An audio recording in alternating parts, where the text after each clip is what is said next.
want to talk with you about domain today, but I want to tell you a little story, one you've probably heard before. Okay, back to the Garden of Eden. Okay, God had just created everything. He just created the entire world and everything in it, and he created Adam and Eve, and he placed it there. And what did he say about the garden? His famous words. It's good, right? It's good. And then God says to Adam and Eve, this is your domain. Okay, a domain is your kingdom. This is where you live and you rule, and everything in this belongs to you. You can, you are in charge. This is your domain. Except God put one limitation on them, one restriction that he asked them not to do. And what was that? Eat the apple. It wasn't an apple, but no, it never said fruit. Okay, it never says an apple, but in some painting way back when, somebody made it an apple, and then we think it's an apple. But some kind of, so do not eat the fruit of the tree of knowledge of good and evil. Okay, so this is your domain, everything here, except this one tree. Okay, that was the rule, that was the limitation, because he knew that if they did, then that would cause them to fall into sin, and then we know the rest of the story. Okay, we want to talk about functions today, and what's allowable for a function, and then what's not allowable. Okay, that's what domain is, what you rule over or what you're allowed to do. And so that ties into, just think about the restriction that's placed on that. Okay? A less stellar analogy is like a bouncer at a club. Right? What is the bouncer's primary job? His primary role? Who? People. Undesirable people, right? He lets certain people in, and he keeps certain people out. And that's also your job when it comes to functions. Who do you let in, and who do you let out? All right, so that's the question. Let's talk about that today. A domain is the control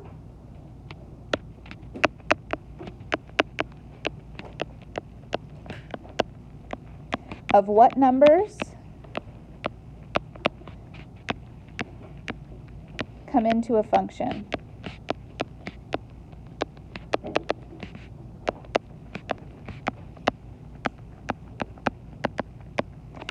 Okay? All right, the group of numbers we start with is a group called all real numbers. That's not imaginary numbers, that's all real numbers. Okay, the way we write that is with a scripted R. It can be italicized, it can be bold, it can be cursive. I usually write it with a double line, and then I write it like that to mean all real numbers. Okay, that's the largest group of numbers possible. It represents every number you can think of, as long as that number is not imaginary. Okay, so that is the largest group of numbers. Okay, how many, and so it really comes down to, this is your party for this function, and who are you inviting? Okay, who are you inviting in?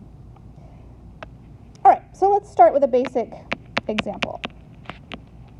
Let's say that the function f of x is defined as x plus 5. All right, that means you're going to take numbers in, and you're going to add 5 to them. Adding 5 doesn't have any special rules. You can add 5 to anything. And so to this party, to this functions party, we're going to invite everybody. All real numbers get to participate. Okay, there's no number that's blocked or bounced out of this problem. Okay, it's totally fine. You're allowed to add to anything. You can multiply to anything. You can subtract anything. You can divide anything except. Now here's your first exception. In math, what have you learned from back to elementary school? You can divide by any number except what? 0. You can't divide by 0. That's the first exception. Okay, so think about God in the Garden of Eden. Say, you can do anything that you want except I don't ever want you to divide by 0. Okay, so that's one of the first exceptions. So let's start that out. Okay, it's kind of an important one. So this is exception number 1. Never divide by 0.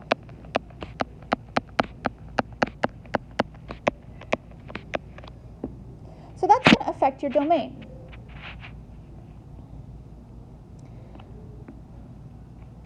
So let's go back to that example we were just working on, or a similar example. Let's say now it's g of x, and it still has the x plus 5 in it, but it's over x as well. And so we got to ask our question, are all real numbers still invited into this function? Okay, can we take any number we want and say, hey, come on in, I'm going to add 5 to you, and then I'm going to divide. Are we still allowed to bring all real numbers, or is there an exception? Is there something we have to exclude from this problem? Can you think of any number that we should not invite in?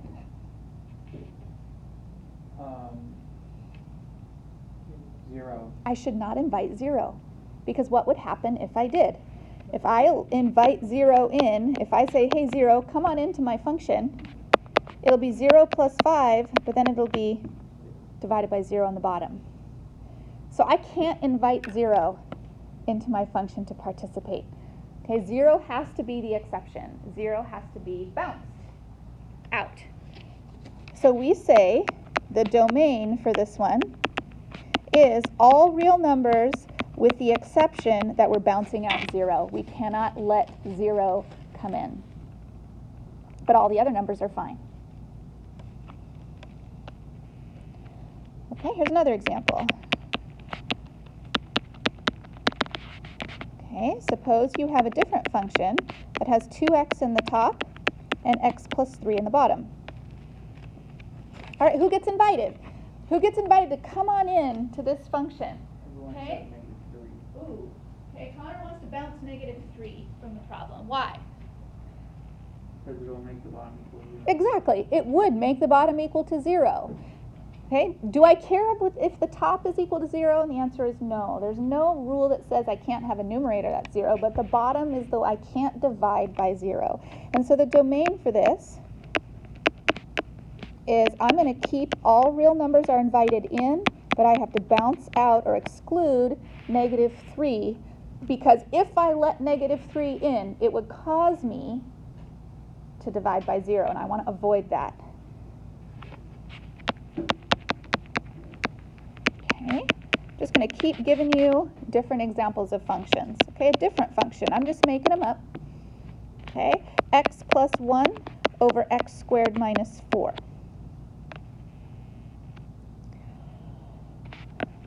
Are you going to be real generous and invite every real number into the problem? Or are you going to be a little bit of a stickler and say, can't let such and such a number in. Okay, got to avoid that number. All right, 2 would be a problem.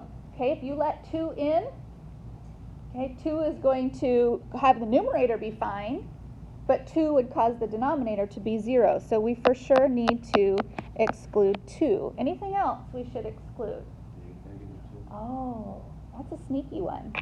Okay, -2 as well.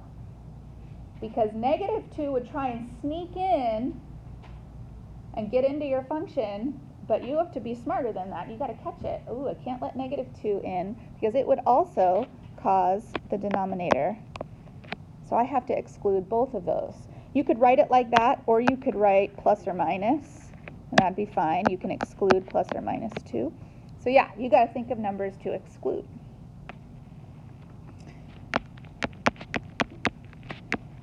Okay, how about q of x being 3x plus 1 over x and x plus 4. Okay, my domain. Now you can start out being real generous. Okay, I'm going to be thinking about letting all real numbers in.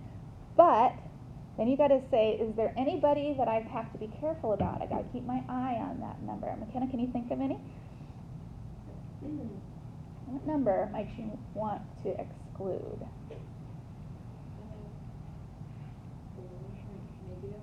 Okay, I think -4 would be wise. All right, we want to exclude -4. We do not want to include, we want to make sure that that one does not come in, because it would cause part of the denominator to be 0. Okay, anything else we should not include? 0 itself. All right, because if I put 0 right there, it would make it 0 too. So I have to look at both of those parentheses, and I can't have either of them be 0, and so I have to exclude 0 as well. This is our last example in this category, and then I'm going to move on to a different category. All right, t of x. I'm going to make up a new one. Don't think I'm like being magic by these. I'm just making up ones for us to try. Okay, 5 over x squared minus 2x minus 3. All right, put this down here, yeah. All right, what should we exclude? Okay, are we going to let just any old number come in? All real numbers would be fine, or are there certain numbers we should exclude? Okay. Well, the difference between this problem and the problem right before is the problem right before had parentheses. This one doesn't. But you can make them. All right, how do we do that? Factoring, which is why we just did the chapter we did. All right, you're going to have to do a little star factoring to this one. A good rule of thumb is if there's an x squared in the denominator, then you're going to do 2 exclusions, 2 x's. If there's an x cubed, you're going to have 3. If there's an x to the 4th, you're going to have 4. So there's going to be 2 this time. So let's pretend we've already done the star factors, and it's x minus 3 and x plus 1. So now that's been factored, I can tell what I want to exclude, right? Jarvis, give me one number I want to exclude and not allow to participate. Okay, I do not want 3, because if I invite 3 in, it's going to cause the first parenthesis to be equal to 0. Okay, good. Scott, how about another number we need to not include? Exactly, good. We do not want to include -1. All right, so that's the first category of exemptions. Okay, we want to exclude any number that might cause us to be equal to 0. There are 3 total exceptions. So we just talked about exception number 1, never divide by 0.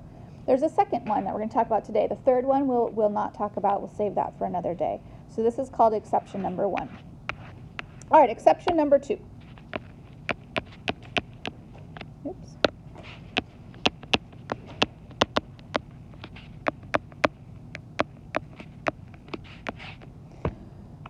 All right, the second exception that you are not supposed to do is never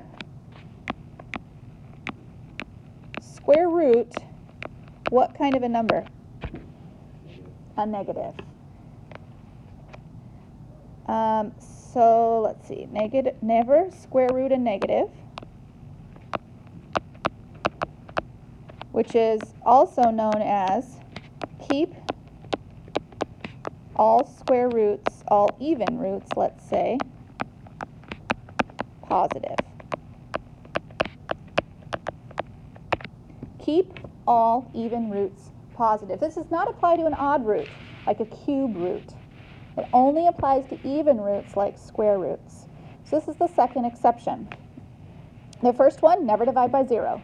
The second one, keep all square roots positive. All right, so this is how we're going to do that. Do some examples under that category.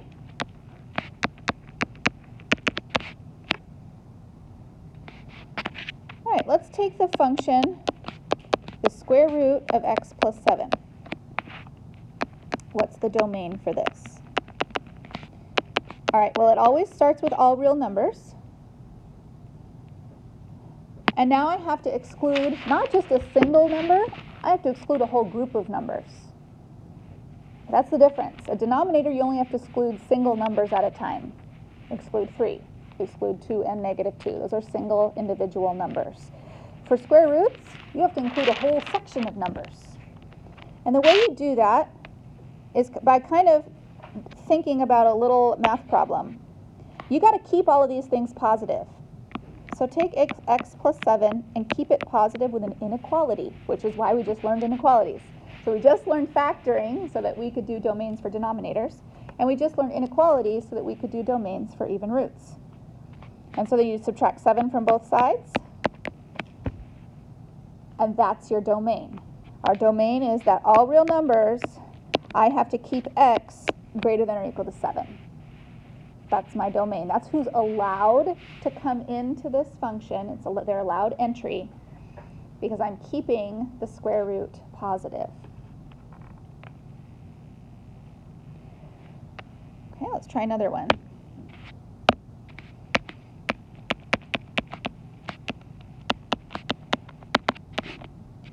All right, haven't done this. Okay, the square root of x minus 5. Well, I need to keep that. Let's do the fourth root, okay, the fourth root. That's an even root too. So the rule still applies. I need to set up my domain. It's going to be all real numbers.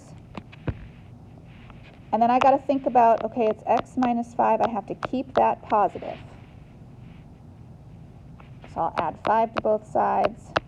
So I need to only let in x's that are greater than or equal to 5. So you're focusing on just the underside of the square root. In fact, if I put other stuff, like suppose this had a plus 13 on the outside, that's irrelevant. It doesn't matter to the domain.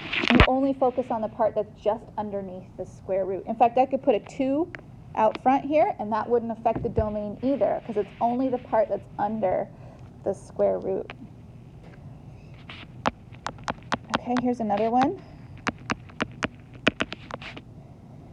Okay, this function. How about the square root of 2 minus 3x?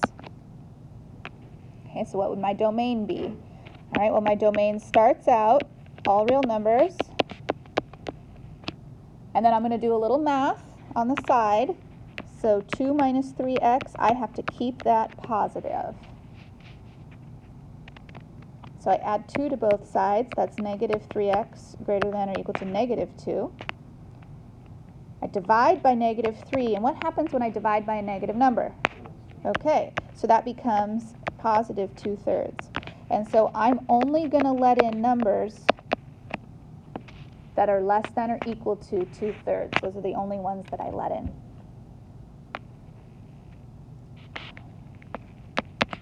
All right, 2 more examples and we're finished. Okay, how about 3 times the cube root of 4x minus 2? Okay, the domain. All right, starts out with all real numbers, and now I have to decide if there's any exceptions. My exceptions are never divide by 0 and keep all even roots positive. Okay, does this problem have any exceptions? It's an odd root, so does it have an exception? No, so you're done. It's just all real numbers. That's it. Unless it has one of the 2 exceptions, then the domain by default is all real numbers. Okay, so watch that. Okay, last one.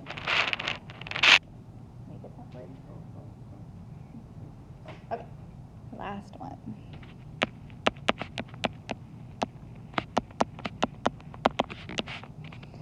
All right, d of x.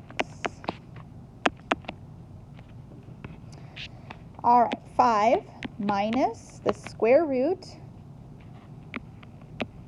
of 2x plus 1 over x minus 7.